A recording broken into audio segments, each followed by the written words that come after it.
이 작업은 폭탄에서 안전핀만 제거하면은 폭발합니다. 그러나 초기 상태 폭탄이 개발되고 이제 진화되는 과정 속에는 이 폭탄에 심지가 붙어 있었습니다. 그래서 이 심지에 점화하고 이 점화된 심지를 통해서 폭탄의 촉매 역할을 하는 거죠. 심지를 통해서 폭탄을 이렇게 자극할 때 그때 폭탄이 이제 제 기능을 발휘하는 것입니다. 그래서 폭탄은 스스로 폭발하지 않고 폭탄에 붙어있는 심지의 촉매를 통해서 자극을 통해서 폭발하죠. 그럼 이 폭탄에 붙어있는 부착되어 있는 이 심지를 도화선이다 그렇게 이야기합니다. 그러므로 아무리 폭탄이 위력이 있다 할지라도 도화선에 자극을 받지 않으면 폭발하지 않았습니다. 이 도화선이라고 하는 단어는 이 폭탄에 폭발물에 부착된 심지만을 이야기하지 않습니다. 우리가 도화선이라고 하는 용어는 대중적이죠. 우리 버전으로 말한다면 어떤 사건이나 상황이 연출될 수 있도록 자극하는 그런 매체, 매개물의 실체를 도화선이다 그렇게 말합니다. 지금 중대재해라고 하는 화재 여기저기서 많이 발생하지 않습니까? 그래서 이제 수사기관에서 화재 발화 지점, 발화 원인 이걸 조사하죠. 그 나중에 이제 발표합니다. 왜 발화했는지, 발화 지점이 무엇인지 이제 수사를 통해서 공개합니다. 이 발화 지점과 발화가 도화선 역할을 하는 거죠. 우리가 살아가다 보면은 우리가 자초하지 않았음에도 불구하고 너무나 부당하다 판단될 수밖에 없는 그런 상황에 우리가 연루될 때가 있습니다. 왜 그럴까요? 잠언 26장 2절에 보면은 까닭 없는 저주는 참새에 뜯어온 것과 같이 임하지 않는다. 다시 말씀드리면 우리가 살아가는 과정 속에 직면하는 부당한 상황들은 우리의 자초의 원인이 있지 않다 할지라도 발생한다는 거죠. 그럼 발생의 원인이 뭐죠? 어떤 매개물, 어떤 원인. 이걸 우리가 신앙적 영역에서는 영적 도화선이라고 이야기합니다. 우리는 알게 모르게 우리 각자가 도화선을 다 갖고 있는 것입니다. 폭발물에 있는 도화선, 가시적 도화선은 어떤 재료에 의해서 제작됩니다. 그래서 폭발하죠. 자극을 하고 폭발 지역을 함몰시키고 붕괴시킵니다. 그럼 영적 도화선은 무엇인가? 영적 도화선은 가시적 실체는 없지만 우리가 어떤 법칙을, 어떤 영적 원리를 위반했을 때 그 위반이 영적 도화선을 자극하는 것입니다. 그래서 우리가 살아가는 과정 속에 가장 안전하다 여기는 신앙의 영역에도 폭발이 연출되고 발생하는 것입니다. 우리가 신앙생활을 하면서 도대체 내가 무엇을 잘못했길래 이런 억울한 부당한 일을 내가 감수해야 하는가 한탄할 때가 있습니다. 까닭 없는 저주도 참새에 뜯어온 것 같이 임하지 않는다 말씀하신 것처럼 우리가 어떤 영적 원리를, 원칙을, 규칙을 위반함으로 영적 도화선의 영적 심지에 점화한 결과 부당하고 억울하다고 생각되는 현상들이 연출되고 연루되는 것입니다. 세상에는 우연이 없는 것입니다. 반드시 우리가 힘들어하는 상황, 억울하다고 우리가 판단하는 그런 일들은 자연 발생적으로 우연히 일어나지 않는다는 것입니다. 영적 도화선, 영적 심지에 우리가 점화했기 때문에 폭발하는 것입니다. 난 그런 적 없는데. 여러분, 유대인들은 613가지의 율법이 있어요. 그 613가지 율법을 영적 도화선이라고 합니다. 그 613가지를 건드리지 않기 위해서 말할 때마다, 행동할 때마다 613가지를 프리저버해서 착 행동하는 거예요. 보통 말이 아닙니다. 내가 어떤 말을 할 때, 어떤 행동을 할 때 613가지를 동시에 딱 적용해서 기도합니다. 그렇게 판단하고 적용하는 유대인의 두뇌는 세계 제1의 두뇌가 될 수밖에 없어요. 우리는 좀 전에 설교 듣고 나가서 반칙하지 않습니까? 우리 반칙할 때 얼마나 많습니까? 억울하다고 하면 안 되는 것입니다. 내가 살아가면서 겪는 답답하고 힘든 이런 상황이 뭐죠? 악순환이죠. 재앙에 가까운 그런 상황들이 왜 내 인생에 연출되고 이 복병처럼 나타나서 결정적 순간에 인생을 힘들게 하느냐 이겁니다. 그것은 하나님의 징계나 연단으로 몰아가서 안 됩니다. 우리가 영적인 법칙과 규칙을 위반함으로 그 위반이 영적 도화선에 점한 결과를 초래한 것입니다. 그래서 폭발하는 거예요. 많은 성도들이 자신이 겪고 있는 직면한 이 상황을 놓고 억울하다고 합니다. 나름대로 열심히 신앙생활을 했는데, 열심히 봉사했는데 왜 이런 경우를 경험해야 하는가? 설명으로 안 됩니다. 까닭없는 저주는 참새에 뜯은 것 같이 임하지 않는다고 분명히 말했어요. 어떤 매개물이 있고 그 매개물이 작동할 수밖에 없는 어떤 원인이 있었다는 사실입니다. 절대로 억울하다고 하지 마시기 바랍니다. 여러분, 억울해 하는 순간부터 문제는 더 꼬입니다. 그때부터는 답이 없어요. 해결의 실마리가 없습니다. 우연은 없다고 분명히 세상 사람도 말하지 않습니까? 그럼에도 우리는 잘났다고 합니다. 내가 이런 상황에 연루되고 직면해야 될 하자가 없고 잘못이 없다고 얼마나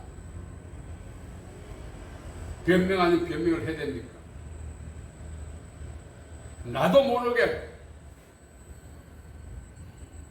살아오는 과정 속에 말과 생각과 행동을 통해서 영적인 도화선, 영적 심지에 점화하는 그런 오류, 죄, 과오를 범했을 가능성이 있다는 사실을 인정해야 되는 것입니다. 그때부터 문제가 해결되지. 왜 이리 됐을까? 억울해하고 안 되는 것입니다. 그렇다면은 영적 도화선에 점화해서 우리로 하여금 낭패, 악순환, 억울하다고 느끼실 정도로 안 좋은 상황으로 몰아가는 영적 도화선의 실체는 무엇이냐 이겁니다. 첫째 바로 죄입니다. 죄의 삭은 사망이라고 했어요. 사망은 생리적 죽음만이 아닙니다. 하나님 앞에서 심판도 있고, 그러면 그 과정 속에 살아있는 날 동안 감수해야 될 악순환, 고난, 시련, 염려, 근심, 걱정, 질병, 두려움, 가난 다 함축하고 있습니다. 죄라고 하는 그 죄는 단순한 윤리적, 도덕적, 종교적인 것으로만 해석할 것이 아니라 영적 도화선에 불을 지피는 것입니다. 많은 분들이 힘들면 갑자기 금식을 해요. 갑자기 철학을 해요. 왜 그럴까요? 그렇게 하면은 영적 도화선의 심지에 붙은 불이 꺼집니까? 심지를 빼내야죠. 더 중요한 것은 그 심지에 불이 붙지 않도록 해야 되는 것입니다. 근데 이미 심지에 불이 붙었는데 금식한다고 심지가 저절로 꺼집니까? 철회한다고 꺼집니까? 그게 시기의 문제이지 반드시 폭발하게 되어 있는 것입니다. 그렇다면 영적 심지에 붙은 불을 어떻게 하면 끌까? 하나님을 향한 회개입니다. 회개는 영적 도화선에 붙어있는 그 불을 끄게 하는 계기가 되는 것입니다. 민수기 11장 1절과 2절에 보면은 이스라엘 민족들이 범죄했어요. 그래서 하나님께서 불러서 진영 끝을 불살랐습니다. 너무나 고통 가운데 있었습니다. 모세에게 와서 부르짖었습니다. 그때 모세가 하나님께 간구했죠. 하나님의 간구를 들으신, 모세의 간구를 들으신 하나님께서는 이 모세의 응답을 통해서 이스라엘 민족을 고통에 몰아갔던 원인, 그 불을 하나님이 진화해 주셨습니다. 모세의 기도는 무엇입니까? 능력 있는 기도 아닙니다. 이스라엘 민족을 대신한 동일시 회개라고. 회개의 기도입니다. 회개했을 때 그때 영적 도화선에 붙어있던 불이 꺼졌다는 것입니다. 일촉즉발이었죠. 우리 역시 살아가다가 고통과 아픔이 올 때 억울해하면 안 됩니다. 그러면 그 순간부터 답이 없어요. 반드시 도화선에 불이 붙은 결과 이런 상황이 일어났다는 것을 인식을 하고 이 점화하게 된 근본 원인 내 일상을 돌아보고 거기에 죄가 없으나 과오가 없으나 허물이 없으나 발견하고 그걸 갖고 하나님 앞에 나가서 회개할 때 도화선에 불이 꺼지는 것입니다. 그런 것도 몰라요.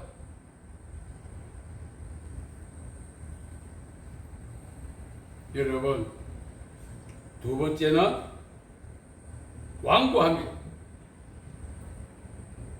이 완고함은 인간 관계에서 생성된 불순물인데 어떤 사람께 데미지 받고 나면 그 상대에 대해서 갖고 있는 자기 입장이에요.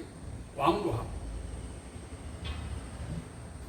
이 완고함은 감정의 노예가 되는 것입니다. 마귀로 틈을 타지 못하게 하라고 말씀하셨죠. 에베소 4장 27절, 26절 말씀 이상으로 우리가 전집에서 읽어내 올라가다 보면 분노가 나옵니다. 완고함이 나옵니다. 한 번 아니면 압니다. 이 사람들 화끈한 성격이지만 위험한 인물들입니다. 자기 성격을 나는 한 번 아니면 아니라는 분들 많이 있지 않습니까? 그분들은 벌써부터 오래전부터 영적 도화선에 불이 붙어있는 걸 몰라요. 시기의 문제이지 언젠가는 그 폭발물이 터짐으로 인생이 망가질 날이 오는 것입니다. 사람은 생물학적 존재만이 아니에요. 영혼, 육, 전적 존재인데 어느 한 영역의 이상 징후가 생기면 유기적 관계 맺고 있는 다른 영역에도 동일한 증상을 일으켜요. 우리를 구성하고 있는 요소 중에 혼, 정서적 영역이 있습니다. 여기에 상처를 받게 되면 앙심을 품고 분노를 갖게 되면 영과 육에 동시에 영향을 끼칩니다. 병들기도 하고 때로는 귀신의 영향력에 의해서 고통을 받기도 하는 것입니다. 그리고 심화될 경우에 스스로 극복하지 못해서 삶을 극단적 방법으로 마감하는 사람 얼마나 많습니까? 그뿐입니까? 당사자 찾아가서 오늘 너 죽고 나 죽자. 2차 가해를 하지 않습니다. 용서하지 않는 것, 완고하는 상태, 이것이 영적 도화선인데 지금 불이 붙어 있는지는 자기 감정이 분노로 차 있다면 이미 영적 도화선에 불이 붙은 겁니다. 여러분, 과거에 쥐잡기 많이 했어요. 저희들 어릴 때 학교에 갈 때 쥐꼬리 가져오라 그래가지고 아버지 쥐꼬리 이러면 아버지는 가위로 쥐꼬리 잘라가지고 줬어요. 봉투에 담아갔습니다. 그렇게 쥐를 잡았다는 증거죠. 그렇게 해서 쥐가 잡힙니까? 쥐야 끈끈이 덫을 놓고 때로는 쥐 우물을 막고 그런다고 쥐가 없어집니까? 쥐가 서식할 수 있는 환경을 없애야 되죠. 그 중에 가장 큰 것이 바로 음식 쓰레기입니다. 이것만 말끔히 정리해도 쥐가 서식할 수 있는 환경을 없애기 때문에 쥐의 서식을 얼마든지 막을 수 있는데 동네 구석구석마다 집안 구석구석마다 거름더미 근처에다가 음식 쓰레기를 갖다 놓으면 쥐가 그걸 먹고 막 번식하는 거예요. 우리 감정 안에도 그런 음식 쓰레기 같은 쓰레기가 있어 영적 불순물, 그게 바로 분노, 정오, 미움 아닙니까? 이걸 정리하지 아니하면은 영적 쥐, 마귀가 틈을 탄다고 성경이 말하고 있어요. 그래서 우리는 이 감정의 노예, 마귀의 밥이 되지 아니하려면은 일생을 원한과 고통과 미움 속에 살지 아니하려면 제2 가해를 통해서 상대도 죽고 자기도 죽는 어리석음을 그렇게 범하지 아니하려면 안에는 완고함의 도화선을 우리가 찾아야 합니다. 많은 사람들이 제게 SNS를 보냈는데 용서가 안 된다고. 어떻게 하면 용서할 수 있느냐고. 용서하니 죽는 게 낫겠다고 많은 분들이 메시지를 보냅니다. 그래서 제가 거기다 답을 주죠. 모두가 감사해야 하는 거예요. 여러분, 영적 도화선은 우리의 감정입니다. 그래서 이 감정을 잘 다스려야 돼요. 노하기를 더디한 자는 용사보다 낫고 자기 마음을 다스린 자는 성을 빼앗는 자보다 낫다 했습니다. 상처를 받아도 그것이 상처가 되지 않아야 돼요. 마치 우리 감정과 마음이 청소기 같이, 진공청소기 같이, 진공청소기가 먼지를 흡입하듯이 온갖 상처를 다 그냥 흡입해. 그래서 인생이 힘들어지는 것입니다. 자기 감정을 잘 다스려야 되는 것입니다. 그것이 바로 용서죠. 용서할 때 감정의 도화선에 붙어있던 이 불이 꺼지게 되어 있습니다. 죽어보자. 죽는 날까지. 옛날에 우리가 고대사 부모들은 자식들에게 원수를 갚아달라 했어요. 죽을 때까지 감정의 불이 꺼지지 않는 것. 그것이 가정의 저주가 되는 것입니다. 그래서 우리는 용서를 통해서 이 상처를 받은 자를 우리가 긍휼히 여기고 우리를 위로하고 더 중요한 것은 영적 도화선을 붙어 불을 꺼야 하는 것입니다. 세 번째는 가치관을 새롭게 해야 합니다. 그러한 가치관이 영적 도화선 오늘 말씀에 육신을 따른 자는 육신의 일을, 영을 따른 자는 영의 일을 생각한다. 육신의 생각은 사망이요. 사망이 뭡니까? 육신이라고 하는 육신의 생각이라고 하는 이 도화선을 전련하지 않았기 때문에 뭐가 와요? 사망이 와요. 내가 왜 이리 힘들고 어려울까? 환경 때문에 그럴까요? 그래서 바로 영적 도화선에 불이 붙었고 그 불이 꺼지 않았기 때문에 연출된 상황이에요. 힘들다 내 입장 돼봐라 할 것이 아니에요. 영적 도화선에 붙어있는 불을 생각을 바꿈으로 절려내야 하는 것입니다. 영적인 생각, 다시 말하면 새로운 가치관을 가져야 하는 것입니다. 언젠간 나도 한번 잘 살아본다. 그 소망, 단순한 소망 같지만 그 소망이 바로 육신의 생각에서 온 것입니다. 육신의 생각은 사망이고 그 소망은 이루어지지 않습니다. 일생 동안 육신의 생각에 사로잡혀 살다가 죽어요. 우리는 영적인 가치관을 가져야 합니다. 이제는 하늘의 것을 추구하며 살아야 합니다. 하늘의 소망을 두고 살아야 합니다. 그래야만 우리가 하늘의 버금가는 삶을 땅에서도 살 수가 있어요. 어떤 생각과 가치관을 갖고 있냐에 따라서 그 생각과 가치관이 역사하는 상황을 살아갈 수밖에 없어요. 우리가 자주 사용하는 안 좋은 언어 중에 자뻑이라고 하는 단어가 있죠. 자뻑.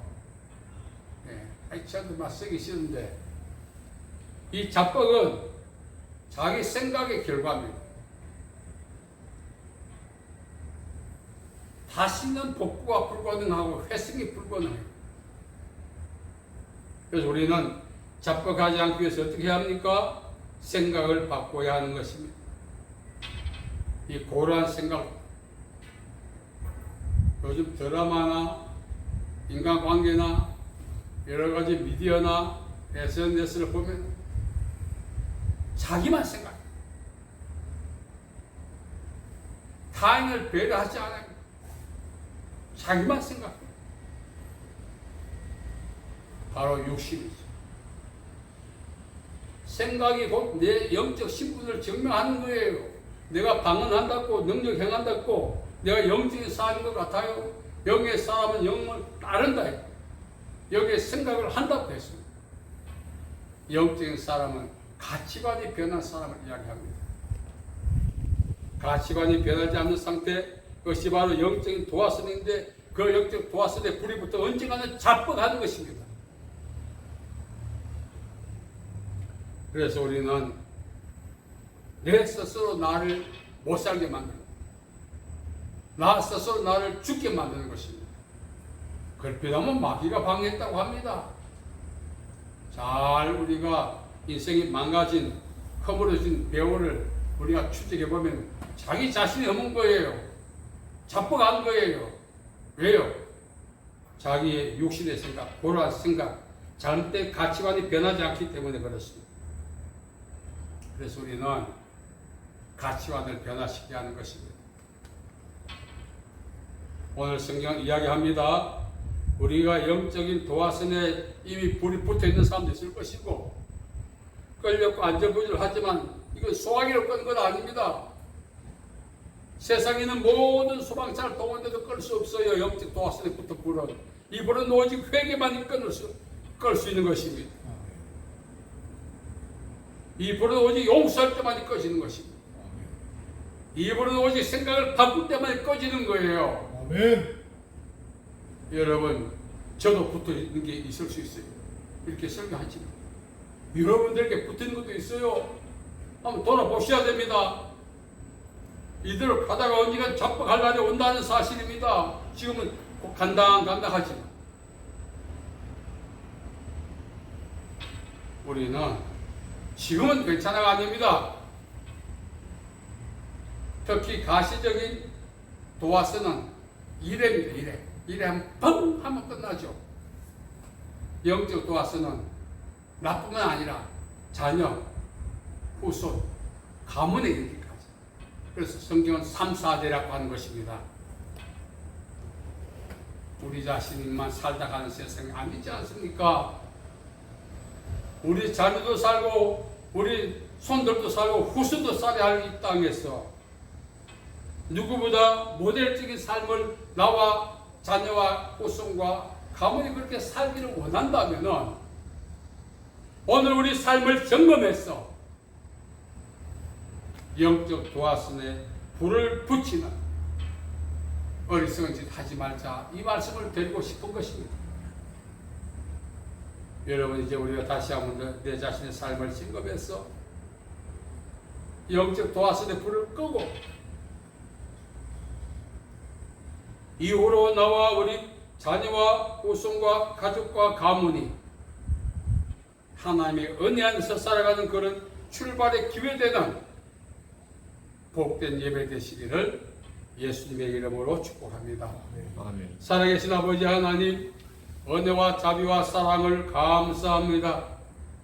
오늘 주 앞에 나와서 우리의 지난 삶을 돌아보며 현재 우리 모습을 점검합니다.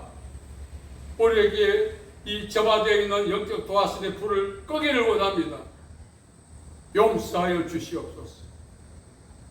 완고함을 회개합니다. 잘못된 가치관을 회개합니다. 용서하여 주시옵소서. 예수님의 이름으로 기도하옵나이다. 아멘.